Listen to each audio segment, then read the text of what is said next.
पर्व क्रमांक 30 आपण मैदानावरती कव्हर करतोय. सुनील ढोकले अशा परिस्थितीचा कुशल कारागीर आहे आणि याची परिस्थिती अजिबात नवीन आहे, परंतु रणजित फराटेने या षटकाद्वारे पुन्हा आपला संघाला कमबॅक करताना पाहायला मिळतं आपल्याला. उलटा असतो पाठीमागे किरण शिंदे बोलतोय आणि गुड आणि कॅच टिपला गेलं अफलातून सर किरण शिंदेचा पुन्हा एकदा सामन्यामध्ये रंग बदलले. या सामन्याने सुनील ढोकले बाद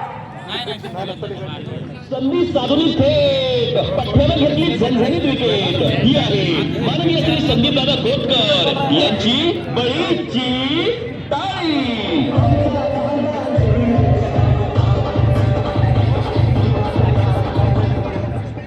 चलता रहूंगा पथ पर चलने में माहिर बन जाऊंगा, चलता रहूंगा पथ पर चलने में माहिर बन जाऊंगा, या तो मंजिल मिलेगी या फिर अच्छा मुसाफिर बन जाऊंगा. वक्त मेरा थोड़ा सा साथ नहीं दिया तो लोगों ने मेरी काबिलियत पर शक करना शुरू कर दिया. रणजित फराटे पुन्हा एकदा ओपनर गोलंदाजी मैदानाच्या आतमध्ये करतोय. इक्वेशन बदलतोय. शेवटचे 7 चेंडू 11 धाब्यांची गरज. विकेट हॅट्रिकचा चेंडू रणजित शंकरराव फराटे मैदानाच्या आतमध्ये टाकेल. तिची मंडळी यांचं देखील आपण पाहतो. रॉयल ट्रॉफी मध्ये मनपूर्वक स्वागत करूयात आपण. काय सामना तिच्या मैदानाच्या आतमध्ये रंगीत 7 चेंडू आणि आपण पाहतो 11 धाब्यांची गरज.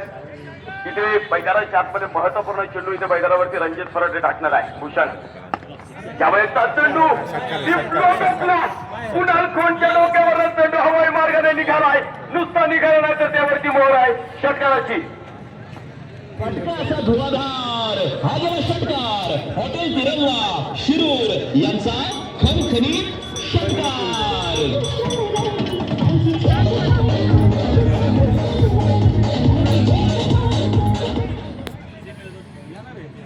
टायमर संपलेला आहे. बॉल बॉय चेंडू फेका. एक खेळाडू तुम्हाला आतमध्ये घ्यावा लागेल. संतोष नागवडे इलेव्हन टीम जो 25 मध्ये टायमर होता. खरं तर निर्धारित 5 षटके संपवण्याची 29 मिनिटं झालेली आहेत. त्यामुळे एक खेळाडू योगेश फराटे विनंत्यासाठी संघाच्या आतमध्ये घ्या. शेवटच्या चेंडूवरती षटकार बॉल बॉय विनंत्याचा चेंडू फेका. षटकार इथे मैदानाच्या आतमध्ये आला. या षटकाराबरोबरच समीकरण मैदानाच्या आतमध्ये बदलतंय आणि धावफलकावरती आपण जर नजर टाकल्या 5 समीकरण इथे शेवटचे 10 चेंडू आणि 5 धाब्यांची गरज आहे. आदरणीय पप्पू शेठ पवार विनंती असेल आपण येऊन थांबूया तिथे. सरपंच साहेब चला.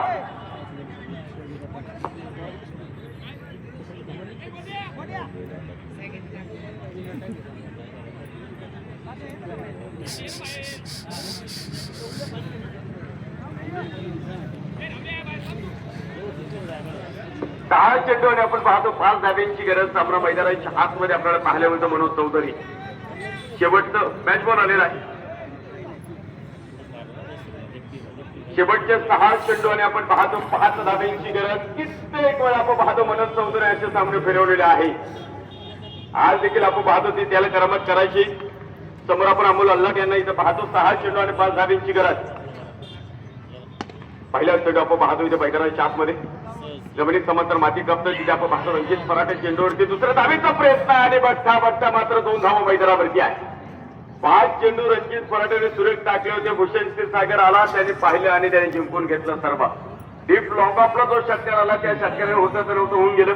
पहिल्याच चेंडूवरती आपण पाहतो 2 धावा आहे. समीकरण बदलत आहे. 5 चेंडू आणि 3 धाव्यांची गरज आहे. 5 चेंडू आणि 3 धावा. गोळाच्या डेप्याला जसे मुंगळे शिकारच्या त्या पद्धतीने आता खेळपट्टीच्या आजूबाजूला क्षेत्रक्षे जबर सुरुवात केली योगेश भाई फराटे या संघाच्या नेत्यानं. कारण धावा वाचवायच्या तर आपण पाहतो इथे 3 आणि अजून 5 चेंडू मैदानाच्या आतमध्ये टाकायचे आहे.